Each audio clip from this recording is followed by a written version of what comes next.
Donc, les débats du jour, hein, bon, il y en a plusieurs. Hein. On va commencer par la première.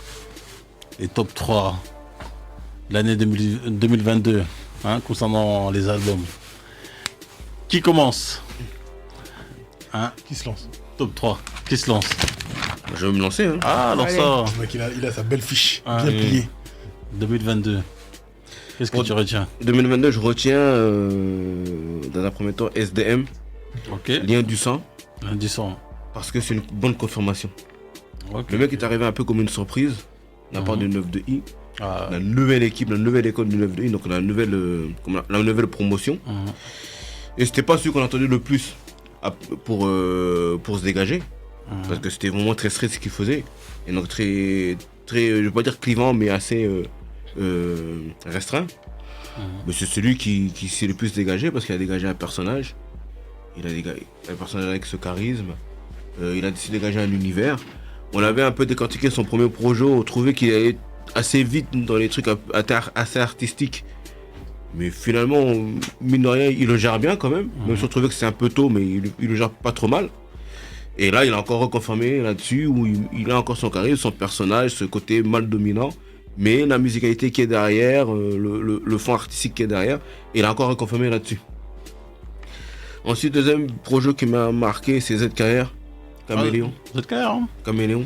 Ok. Parce que honnêtement, je vais pas dire que c'est la plus grosse plume de l'année, parce qu'il y a quand même des vraies plumes. Mais c'est celui qui sait, comment dire, c'est quelqu'un qui effectivement qui met le plus de profondeur et qui permet le plus facilement aux gens de s'identifier. Il avait fait déjà ça aussi au premier projet une première fois. Et entre la première fois et la deuxième fois, il y a eu très peu de temps en fait. Il a ressorti et toujours avec autant de coffres, toujours autant de profondeur, toujours autant en poussant encore plus ses limites. Et là-dessus, il m'a agréablement surpris. C'est pour ça qu'il m'a marqué. Et après, pour terminer, je dirais un Blaze ou Mardinho, qui avec ces deux artistes-là, pour moi, qui ont sorti les deux plus gros albums de l'année. Ouais. Dossé avec Trop tôt pour mourir, Dinos avec un hiver à Paris. Et ces deux rappeurs complètement différents, avec des univers complètement différents, mais qui a parfaitement bien taillé. Parce que le personnage, l'image de ces deux rappeurs colle parfaitement avec leur musique.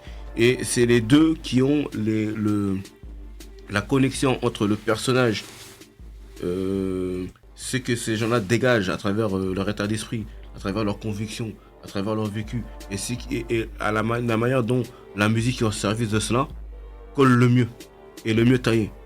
Il a mis du temps, Mouardinho, il a fait des traversées, il est tombé, il s'est relevé, et finalement il a su se construire déjà lui, pour bien construire ses artistes derrière, et on sent que c'est quelque chose qui n'est pas dû au hasard, qui revient de loin et qui a vraiment travaillé. Ouais. Donc c'est vraiment lui, pour moi, qui m'a marqué en 2022. Et il y a de quoi voir venir pour la suite. Ok. Myriam. Ouais, je vais pas les citer, mais du coup, je suis d'accord avec Dubronze quand même pour le travail de Mardinho. Mhm. Surtout pour Dossé. Ouais. Parce que pour moi, Dossé, il était tuba, ouais. Mhm. Je pensais, non, pour de vrai, je peux pas mentir. Ce qu'il faisait ces derniers temps, c'était pas. Ah, c'est On pas n'en faux. entendait plus trop parler, tout. Je me suis dit, ça y est, c'est mort. Et pour que Dossé revienne comme ça, l'alchimie entre lui et Oumardinho, là, Mhm. elle a dû se faire très bien. Ensuite, moi, c'est très prévisible ce que je vais dire. Top 1. Vous êtes pas content triplé? Mhm. Carrément, j'avais oublié que c'était sorti en 2022 parce que j'ai l'impression que ça fait 5 ans que je l'écoute, ce truc. Mais je suis obligé. Benjamin Epps, qui a eu un BET grâce à ça d'ailleurs, Mhm. mérité. Et c'est bien, encore une fois, c'est bien la preuve que c'est pas parce que tu fais de la musique qui touche qu'une niche que tu peux pas percer. Après, c'est Benjamin Epps, c'est pas n'importe qui, mais pour qu'il aille jusque là-bas, alors que même en France, la plupart des gens ils le connaissent pas. Et il a eu un BET Award. Ouais. C'est une dinguerie. Il a gagné face à Central C. Mhm. Central C, on n'entend que lui. Donc, vrai, bravo pour les travaux et surtout, c'est une belle leçon dans le rap. Pour Même moi, hein, je le pense qu'il faut faire de la musique commerciale et tout pour percer, mais finalement non en fait. Nouvelle ère Osiris Diac, forcément. Parce que c'est un des projets que j'écoute le plus. Je pensais pas que j'allais l'écouter autant. Ok. Parce que je me suis dit, vas-y, faut être un peu matrixé pour écouter ça souvent. Parce que c'est sombre. Mais au final, ça se fait bien, ouais. Et, bien évidemment, même si, en vrai, il m'a un peu déçu cet album, mais Lien du sang, de SDM. SDM, hein. Ouais. En fait, je trouve que c'est l'artiste 9 de I. Même s'il y a eu Damso et tout, je dis pas que c'est le meilleur. Mais c'est celui qui incarne le mieux 9 de I pour moi. Depuis, hein. Je trouve que c'est celui qui peut marcher dans les pas de Booba. Pas en termes de talent, hein, mais en termes d'image et de carrure. C'est vraiment un produit 9 de I. Vraiment. Il l'a sorti de je ne sais où, on l'avait dit la dernière fois, il faut saluer le travail de Booba aussi pour SDM en fait. Oh, c'est clair, hein. On est obligé. Booba, il se renouvelle avec ses nouveaux rookies, là, et ça fonctionne, hein. Même la Green Montana, il y a eu son disque d'or, hein. Ouais. Et faut saluer, hein. Non, Booba, il a fait un bon boulot avec SDM. SDM, c'est... Ça y est, encore une fois, il a été confirmé, là. Hein. Et là, je pense qu'il est pas sur sa fin, là. Il peut encore enchaîner bien 2 albums. Facile. Ouais. Donc, voilà. Lola. Alors, moi, mon top 1, déjà, on en a parlé, mais c'est Dossier, du coup. Je trouve que l'album, il est grave bien maîtrisé, il fait un beau retour. Ça fait 3 ans qu'il avait pas sorti de format long comme ça. Et là, c'est maîtrisé, c'est touchant, et il découpe en même temps. Et il y a des titres qui sont grave profonds, quand il parle genre de sa mère, c'est grave émouvant, il maîtrise. Et les feats sont bien choisis, le feat avec Momsi branché, incroyable. Vraiment, même si les Koé Renoir, c'est quoi le César, la vie de César, il est grave bien, très bien produit. Vraiment, je trouve que c'est un sans faute presque. Vraiment, même avec le storytelling Jamel là sur les attentats, je sais pas, chaque son une petite claque. Contente de ce retour. Donc voilà, pour ma première place. En troisième, je vais repartir. En troisième, du coup, Monsieur Stavo, TVX, qui est sorti début novembre. Du coup, il y a The Four qui a sorti il y a pas longtemps son projet, et Z aussi, mais lui il vient vraiment avec un album. Au-delà de juste un projet solo d'un gars de 13 blocs. Et je trouve ça trop propre du début à la fin. Les feats sont bien choisis. Il y a Olazermi, Alpha impliqué. Il y a... J'en rate un. Mais l'album est trop bien. Pareil, il se tente un peu au storytelling, ça passe bien. À chaque fois, il se balade sur la prod. Des fois, il chante un peu. Et même quand il chante, il est à l'aise. C'est maîtrisé, vraiment... Même bonne complémentarité sur les feats avec impliqué. Ça vaut, c'est vrai que ça vaut. Vraiment. L'album est costaud. Hein. TVX, c'est chaud. Il a fait les travaux. Hein. Il a vraiment fait les travaux. Hein. Merci. Mais ouais, il y a des sons incroyables. Et bien produits aussi. Sadoui Casboy, Amine Farsi, Junior à la prod qui signe 2 prods, mais très bien produits. Et en deuxième place, du coup, jeune rookie de l'année passée. J'ai mis SO La Lune avec Fissure de Vie, qui est sorti en mai. Du coup, il a sorti une dizaine d'EP. Et là, c'est du coup son premier album. Attends, il a sorti combien d'EP ? Il en a sorti 7 avant. Et là, depuis, il en a sorti 3, je crois. Il est actif, hein ? Ouais, tous les trimestres, un nouvel EP. Après, c'est des petits formats, genre de 5 à 7 titres. 3 en quelle année ? Avant la mai, il en a sorti 7, et cette année, il y en a eu 3 après, 3 ou 4. 3 en 2022. Ouais. Voire 4. Enfin, 3 plus son C'est des projet. petits formats, mais... Ouais, ok. Ouais, mais vraiment, il est surproducteur, mais... J'ai beaucoup aimé cet album. En plus, là, ça fait plaisir parce qu'il commence un peu à monter. Déjà, dans son album, il avait Daisy Captain Roshi. Là, il est sur la tape de SCH, Autobahn. On avait décortiqué un, non, de Sol à Lune, là, cette année. Oh, je sais pas. Ouais, si, on avait décortiqué. Ouais. Ok. J'étais là ? Ouais, si t'es pas là, on décortique pas, mon petit peu. Ok. Donc ouais, ça s'est produit aussi beaucoup par Amine Farsi et Versat DRP, je sais pas qui c'est. Mais Amine Farsi qui vient de sortir un album, un EP aussi avec lui. Très chaud producteur. Ouais, très fort et bonne alchimie avec Sola Lune et franchement, plaisir d'écoute et voilà, c'est un bon et j'espère qu'il va continuer comme ça parce que là c'est bien parti pour lui. Ok. Let's go. ADHX. Ouais. Bon, moi j'ai un petit peu du mal en fait à me décider. C'est difficile. Difficile, hein, donc on parle pas de chiffres, hein. On parle de coup de cœur. 2022, les trucs que j'ai le plus écoutés. Donc j'ai envie de te dire que en 3, je vais te mettre Moussa de Prince Wally. Prince Wally, hein. Ouais, Prince Wally, c'est chaud mon gars. On avait décortiqué ou pas? Non, même pas. Non, même pas, je pense. Même pas. Même pas. Même pas. Grave erreur. Ah ouais, hein. Grave erreur. Bon, c'est pas grave, on va se rattraper Il a dit. en Moussa. 2023. Moussa Prince Wally. Ok. Très gros projet. En plus, après un comeback, parce que tu vois, Ouais, ça faisait 2 ans qu'on n'entendait plus, tu vois. problème de santé. Voilà, gros problème de santé. Il est revenu, tu vois, avec un format album super bien maîtrisé, tu vois. Super bien produit, tu vois, dans les vibes de ce que nous on aime, ce qu'on aimait, tu vois. Donc, c'est du rap, je vais te dire, imprégné des années 90, tu vois, mais remis en fait à la sauce 2022, tu vois. Le gars a un flow de dingue, tu vois, des images de gueudin, tu vois. Donc, non, franchement, tout. C'est un projet que j'ai vraiment saigné. Donc, Moussa de Prince Wally. Je vais mettre en fait en 2 ex-aequo, parce qu'en fait j'ai triché, hein. J'ai fait un quintet plus en fait, tu vois.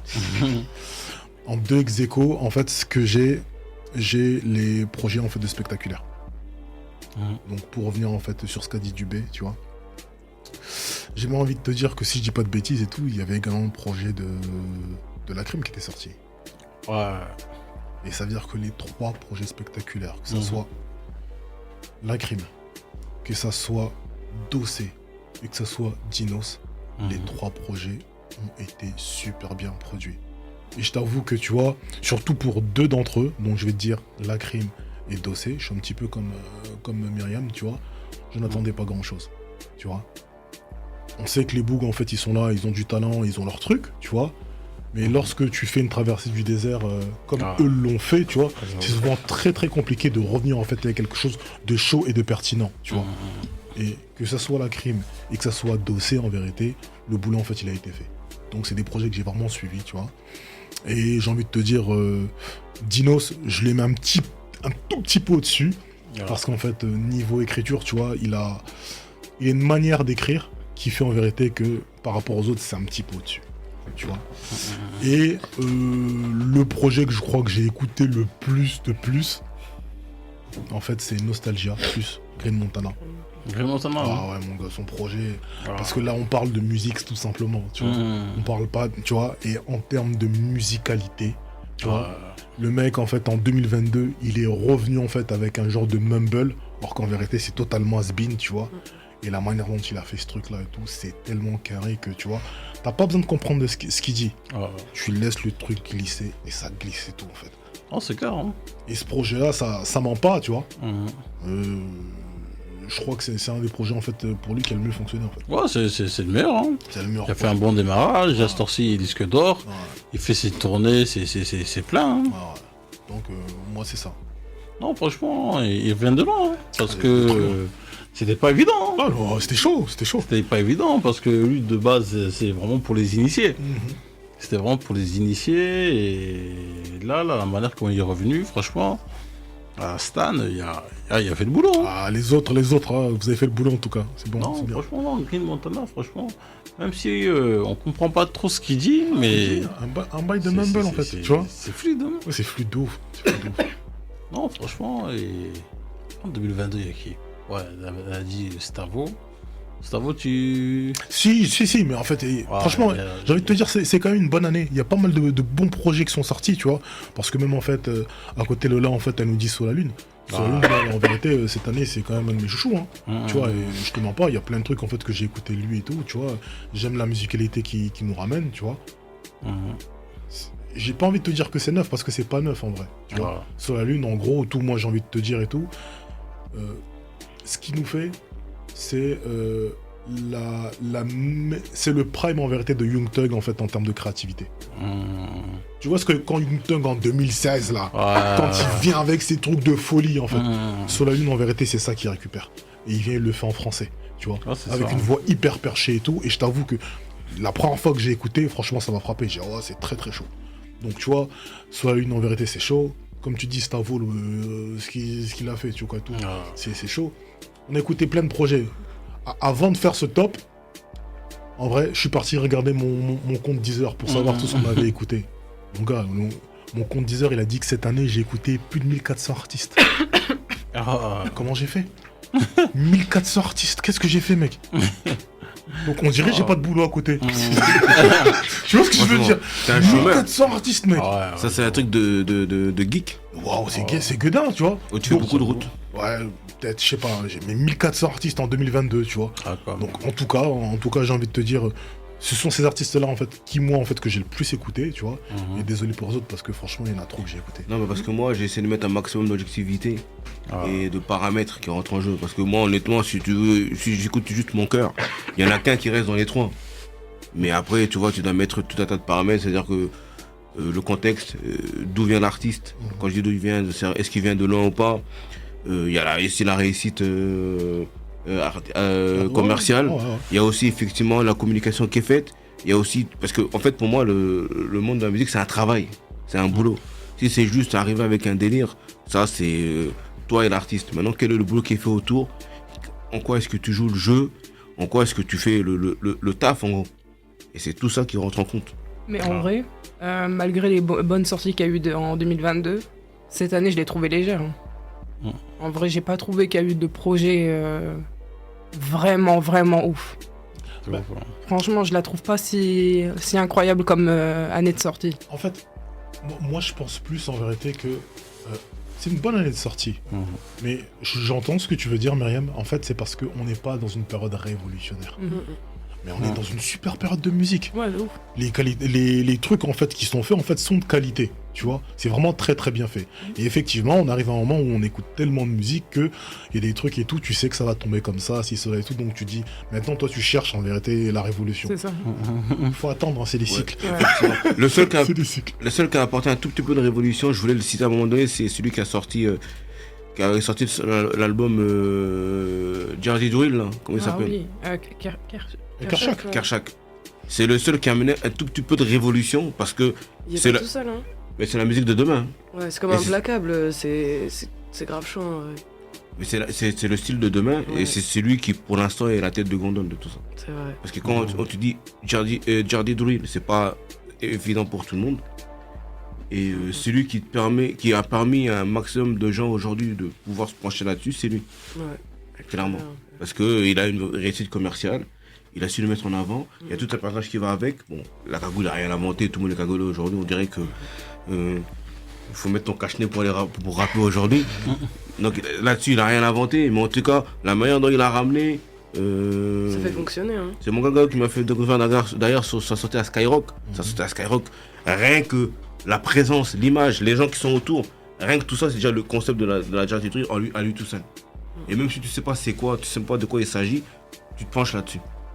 Donc c'est le seul qui est plus ou moins révolutionnaire, mais là c'est vrai, c'est qu'il n'y a pas de révélation en 2022. Il y a que des confirmations ou des bonnes surprises, c'est les bons retours. Mais en fait c'était l'année parce que c'était une année d'absence des gros artistes, là je parle. Il n'y a pas de gros artistes qui a sorti de projet, donc en fait c'était le moment que des gens fassent leur trou, tu vois.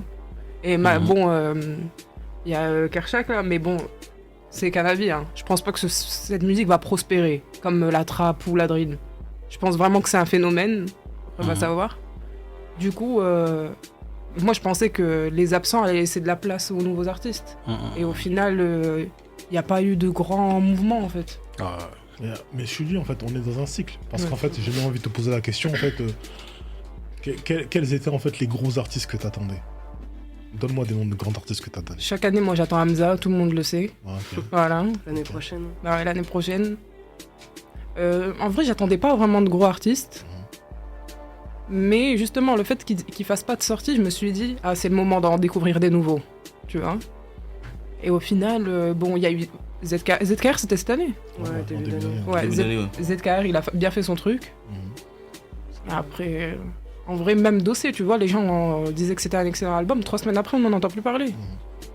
Et c'est que ça, en fait. Moi, je pense que c'est la rentrée qui était un peu décevante. Il n'y a pas eu Ouais. de grosses sorties à la rentrée. Ouais. Et puis, il y a un label pour qui je me pose des questions quand même, c'est... comment ça s'appelle? C'est Wagang. Hein. Ils avaient voilà les artistes qu'ils avaient signés. Qui Awa. À Wagang. Ah, regarde, ouais. Naïr, Wagang, il a il y a sorti son Zola. album. Même Naïr, il a Bah, sorti. Zola, son justement, album. on retourne à la case départ. Ils ont signé beaucoup de nouveaux. Ils ont restructuré les choses pour faire beaucoup de signatures. Et pour l'instant, il n'y a pas de grosses sorties de ces gens-là. Bah, Naïr, ça Il y a- va, il a fait une grosse sortie. Hein. Ouais, il y a... Il est dans Awagang d'ailleurs. Ouais, c'est ça. Ouais. Il arrive en fin d'année. Hein, Non, d'ailleurs. c'était l'album Rihanna là. Non, c'était avant l'été, je crois. Ah, mais tu m'as arrêté, ouais, je crois. Ouais, si, il y a Agenda qui arrive. Ouais, Zola, il se maintient, il sort des singles. il se Awagang, maintient. ils ont structuré le bail il y a 2 piges. Hein. La grosse rentrée, les grosses signatures, c'était il y a 2 piges. Hein. En 2 piges, là, si on parle que de Zola, ou de Naïr qui n'est pas un nouveau non plus, il y avait d'autres nouveaux qu'on attendait, des Yonzon, comme tu as dit, des H22, il y avait l'autre là, Didritix. Ah, des trucs. Voilà, il y avait Doria. Il a sorti un projet là. un Ouais, peu. elle vient de sortir. C'est un petit EP aussi, c'est pas Ah, un c'est ça. album. Elle a signé à 2 piges hein, avec Awa. Donc si c'est pour sortir ce projet-là, des projets comme ça, pour moi, ils peuvent en sortir 2-3. Non, de toute façon, Depuis tout ce temps-là. il y a Zola qui arrive, il y a le 22 qui arrive. Je pense que c'est déjà pas mal. Hein. Ça sera en 23 peut-être. Hein. On verra. Bah, 23. après, peut-être qu'ils prennent le temps. Hein. Moi je dis, moi je pense en fait c'est Wow, parce qu'on wow. est dans un plein, on est en plein dans un cycle. Je pense que le tournoi il va se faire l'année prochaine. Ouais, je Ah, pense. du monde, fais confiance encore. Fais confiance encore. Il y a là C'est- depuis. Oui. C'est un quelqu'un pour qui je m'inquiète pas, C'est c'est bien lui. Ouais, après tu connais, hein, tu sais, dans des gros labels, tu signes 5-6, sur 5-6, il y en a toujours 2-3 qui sortent du lot. Non, C'est rare hein, que tous les artistes pètent. des fois même 1-2. Hein. Bah oui, hein. Mais Même sauf quand que- c'est 1-2, quand c'est des vrais chiffres, c'est déjà bon. Hein. Mais sauf que ceux que vous me citez là, c'est des gens qui n'ont pas été signés en dernier. Ces Zola, Naïr, ils n'ont pas été signés. Après, c'est vrai que Diditrix, c'est un peu un mystère parce que on entendait vraiment. Il y avait un bon buzz à une certaine époque et tout ça là. C'est vrai que il y a vraiment ralenti. Hein. En plus, c'est vraiment son délire West Coast et tout ça. Ouais, c'était bien. Et là, il essaie de revenir, mais c'est pas évident. Il a perdu un peu de jus. Le jeu. Ouais, il a perdu un peu de jus. Donc voilà. Ce soir, s'occuper tous les mercredis, 23h, 1h du matin. Deuxième débat. Pour changer. Y a-t-il une solidarité au quartier? Camos de Nostradamus.